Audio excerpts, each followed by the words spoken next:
About miracles this month, and today is about miracles or modern. I've been reading and referring to the book Shortcut to a Miracle by Michael Rand and Elizabeth Rand Arrett.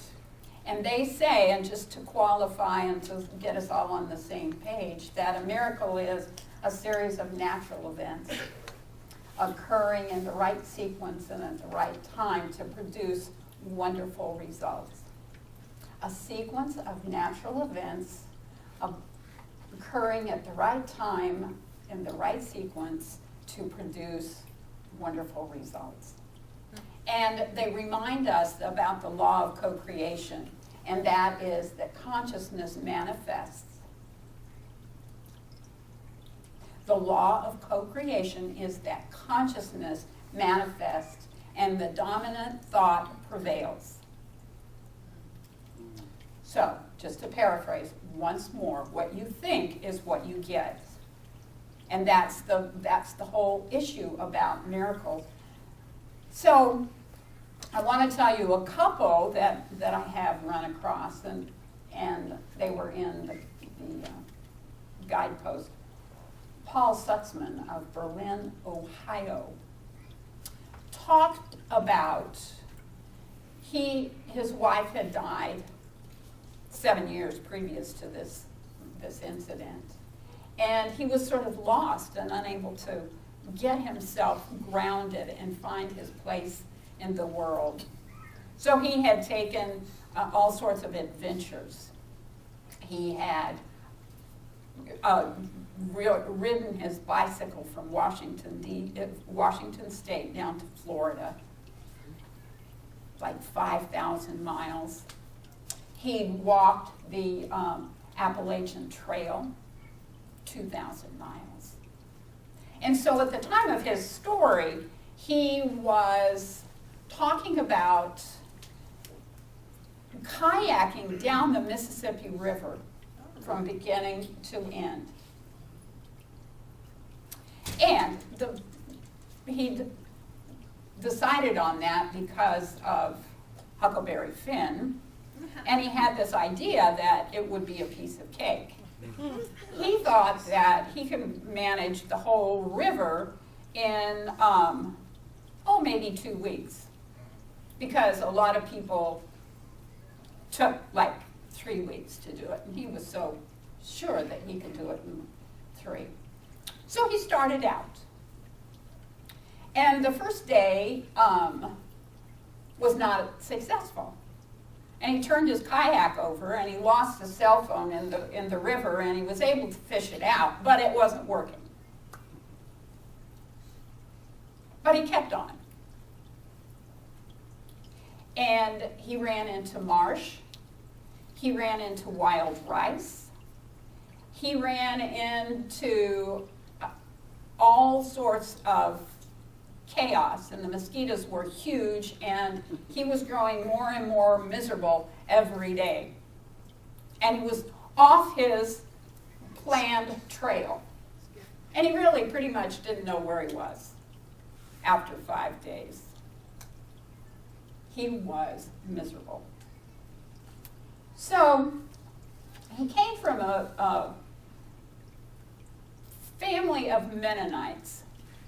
And he had 3 sisters who just loved him beyond measure and suffocated him.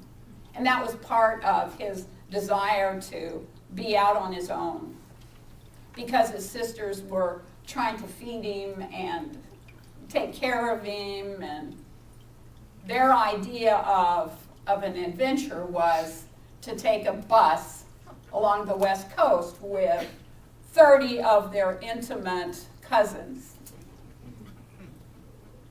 And that's where they were when he was going down the Mississippi. They were on a bus trip to the West Coast.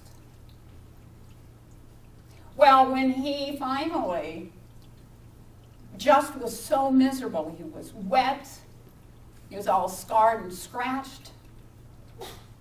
The mosquitoes had eaten him alive, and he had what he thought was maybe chiggers. He didn't know. He was just a mess. So he called out and he said, God, I want to go home.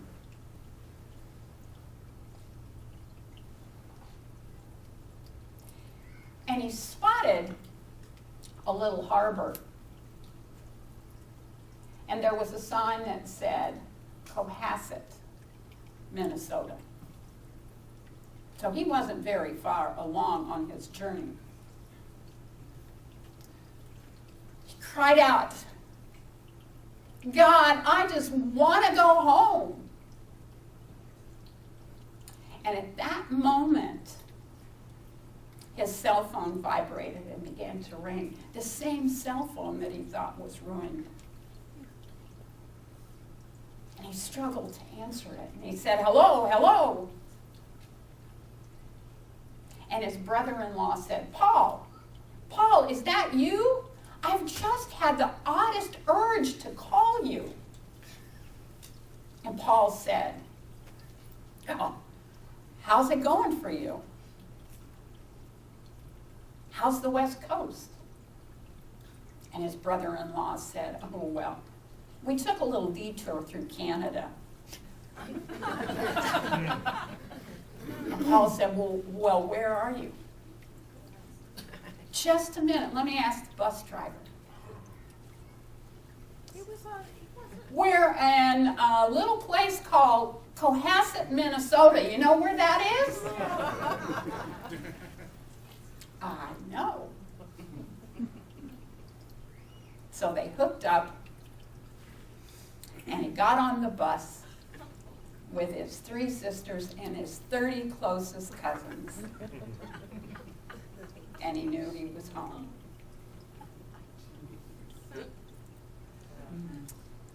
Isn't that a luscious story? Now somebody could say, well, isn't that a coincidence? No, I don't think so. I think it's a miracle.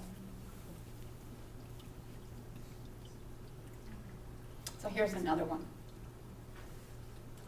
Logan Ellison from Port Bryan, Illinois, was a 20-year-old, and he had just finished his sophomore year in college, and he and some of his friends had decided to go spelunking. Now, I have to tell you that it would be a miracle if I were ever to consider spelunking. Exploring caves. Okay, thank you. The closest I get to a cave with any sort of possible comfort is the Carlsbad Caverns. And that's pretty bad. And that is. Lights out. When they turn the lights out, exactly, it's scary.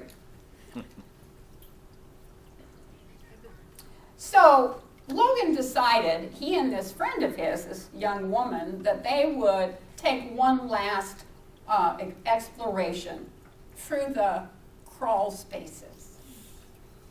I know. Gives you the chills, doesn't it?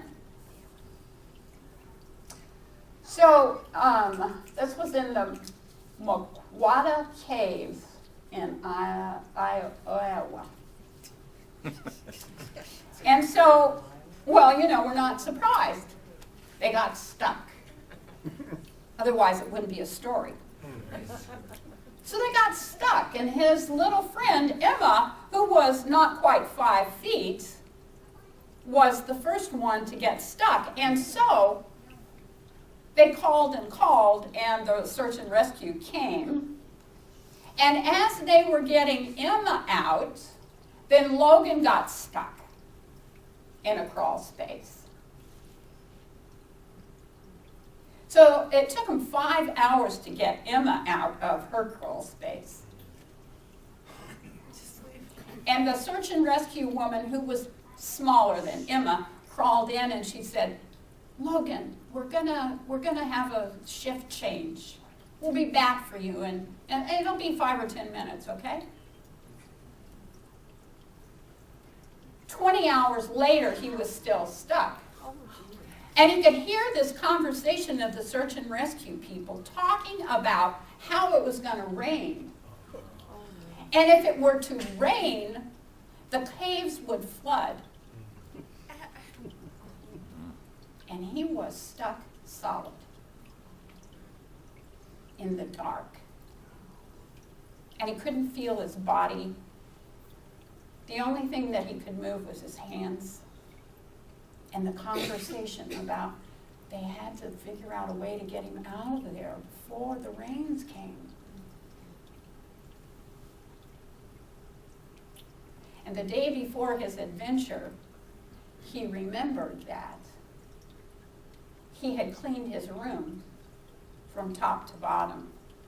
And he'd gone through all of his old toys.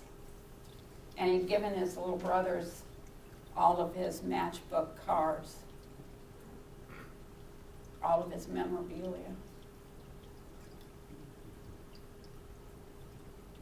And he was wondering to himself in the dark if that was somehow a way that he knew that that was his last day at home.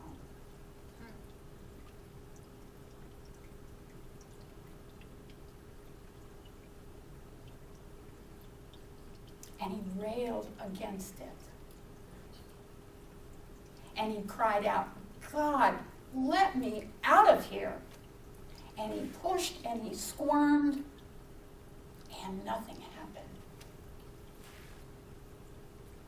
And once more he cried, God, I don't want to die. And there was this huge whoosh of air. And he suddenly could feel that there was space. And he wiggled his body. And then he had this distinct sensation of something or someone shoving him from the bottom. And he popped out of that space.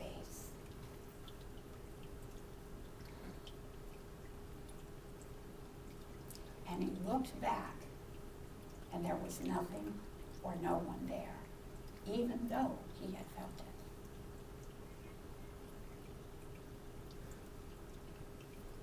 I consider that a modern miracle.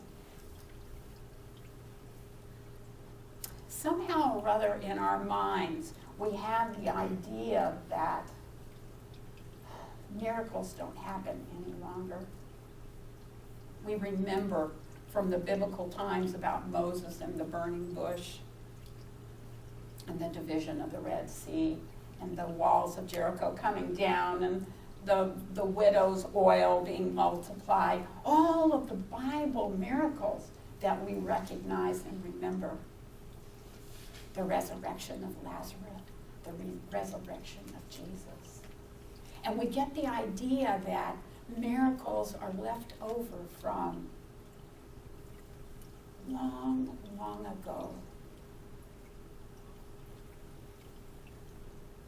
But like Einstein says, it's either all a miracle or nothing is a miracle.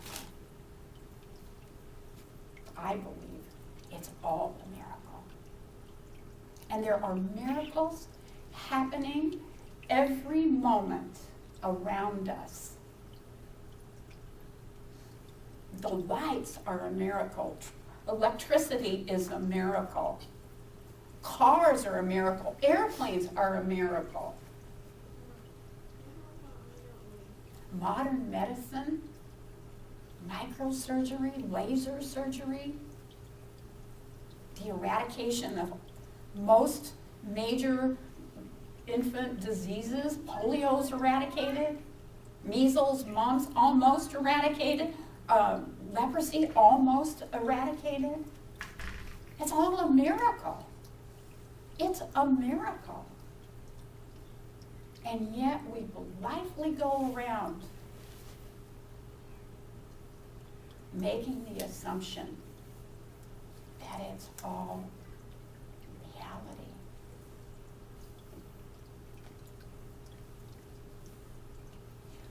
All of those things.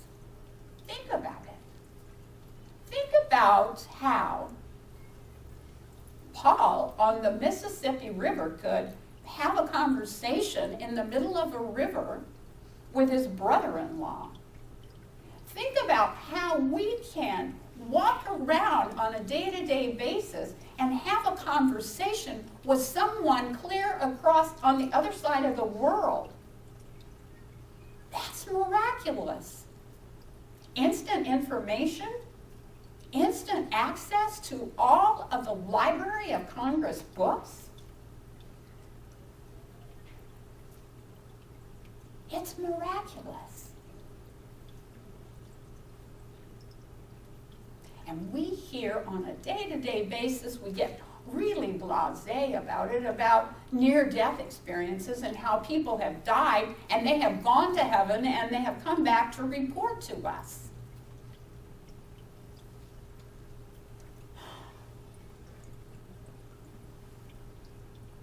It's miraculous. It's a miracle. And all of these things that happen are co-creations with the divine. We get an idea, and it is divinely directed. And then the wherewithal, the how of it, is also divinely directed. Our lives are miracles in themselves. But we get to the place that we take it all for granted.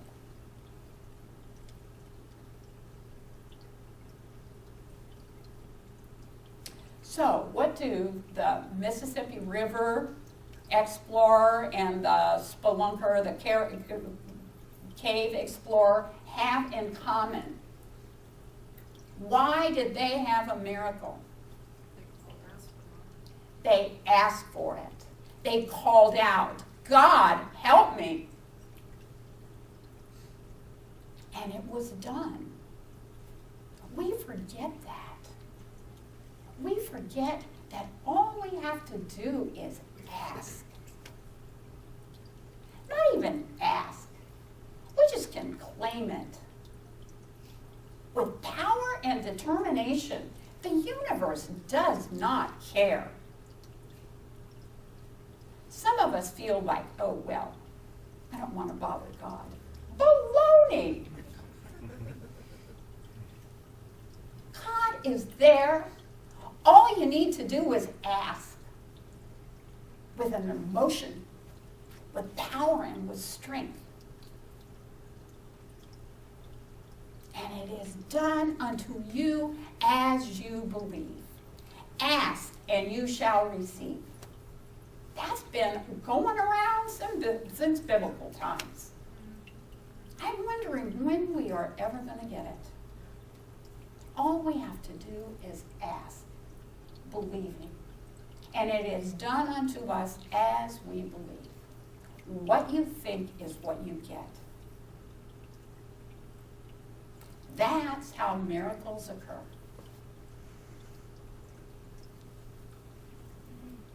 How simple it is and how difficult it is. To remember to ask, to remember to declare.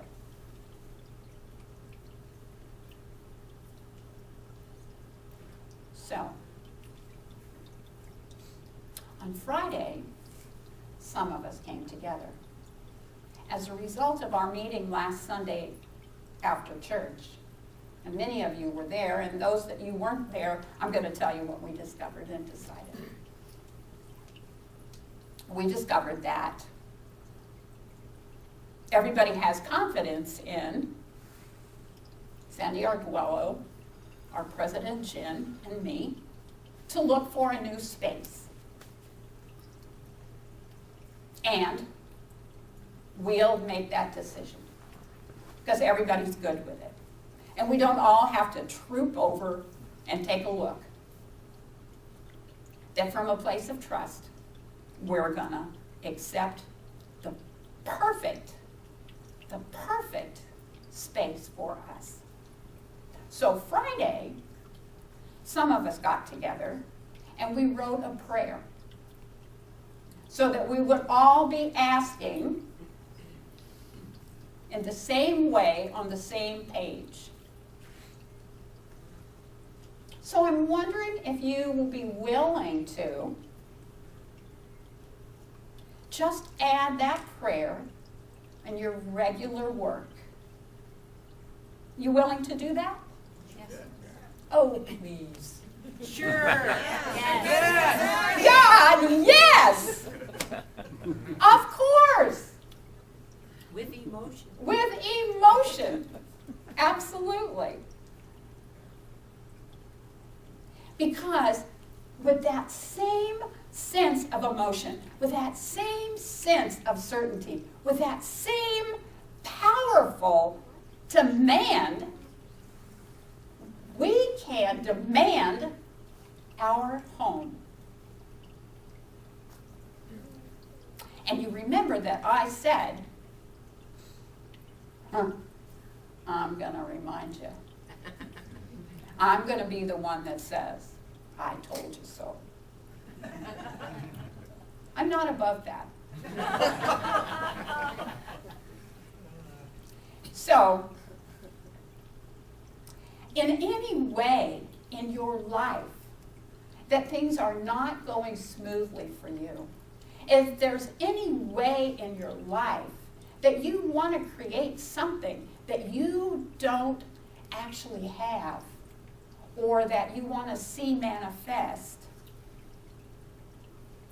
all you have to do is declare it.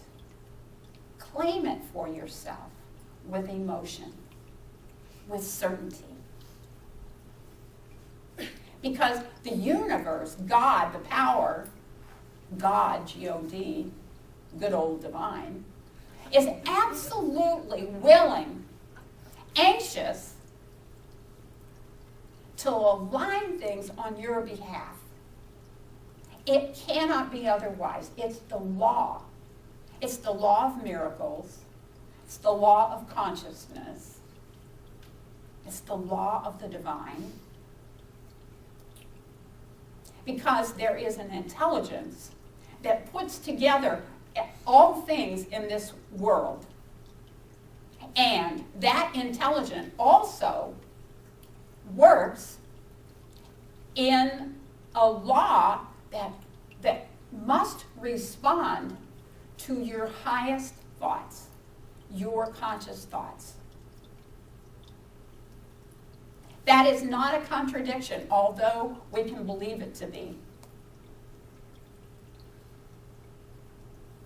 It's all in alignment with the divine. Ask, and you shall receive. Demand, and it's done. And the more energy, the more emotion, the more power that you put into that claim, the more rapidly, the more amazingly, the more serendipitously, it all comes together on your behalf. It cannot be otherwise.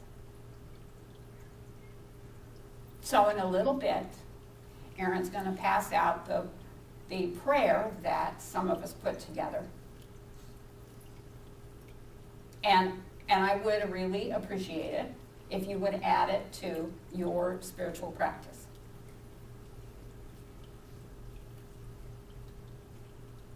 And then it's like the great experiment of Circle's Edge,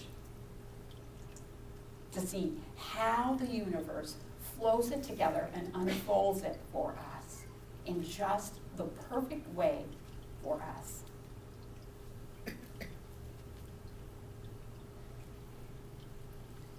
So next week, we're going to be talking about the do-it-yourself, DIY miracles.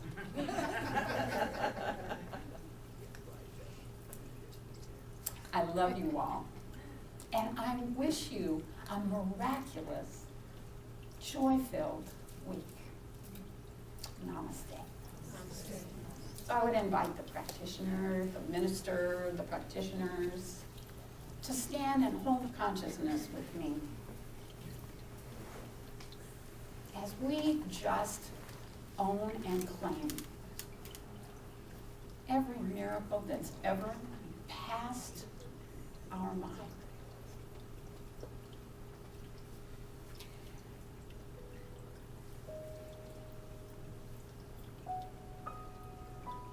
So in that space of connection, of communication, of declaration,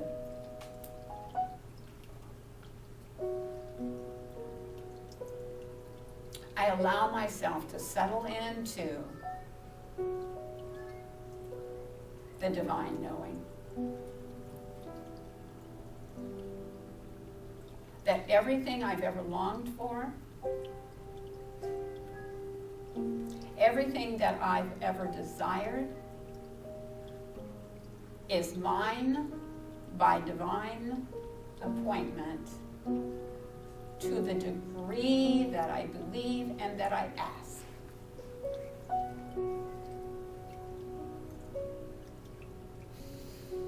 Little by little,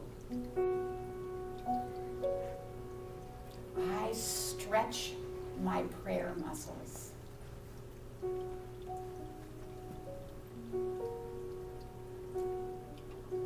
With more and more confidence, more and more chutzpah, I ask and claim and declare everything that I desire, that I long for in my life.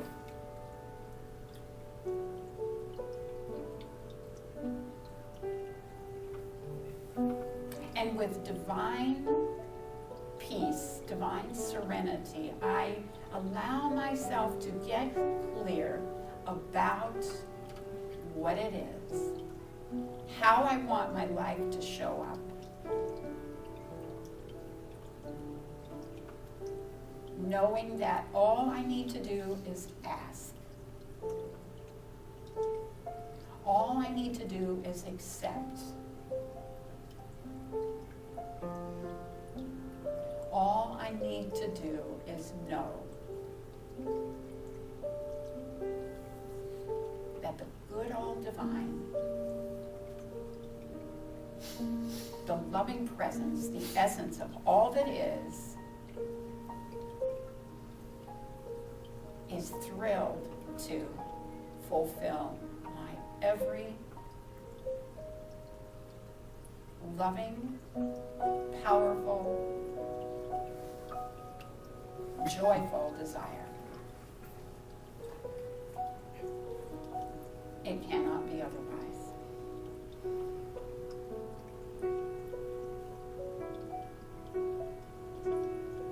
So I absolutely know that I am strong and healthy. I absolutely know that I am filled with abundance, and that the supply that will allow me to express my deepest, richest self is flowing to me now. I absolutely know that the relationships that are healthy and supportive and loving are mine now. I absolutely know that the work that is for me to do with joy and with enthusiasm is mine now. That my highest, my most powerful, my most divine expression of self is mine now. It cannot be otherwise. I celebrate it at this moment. I enthusiastically receive it.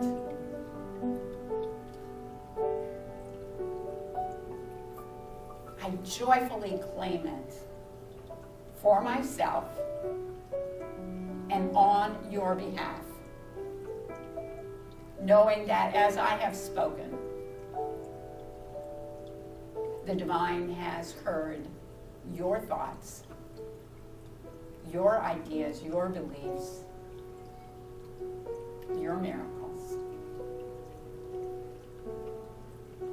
And I am so deeply grateful. I am am so thankful. And so I just allow God, Spirit, the divine. I step out of the way. I get out of my way, and I allow it. And I claim it. And I invite you to do that with me as we say together with enthusiasm and power, and so it is.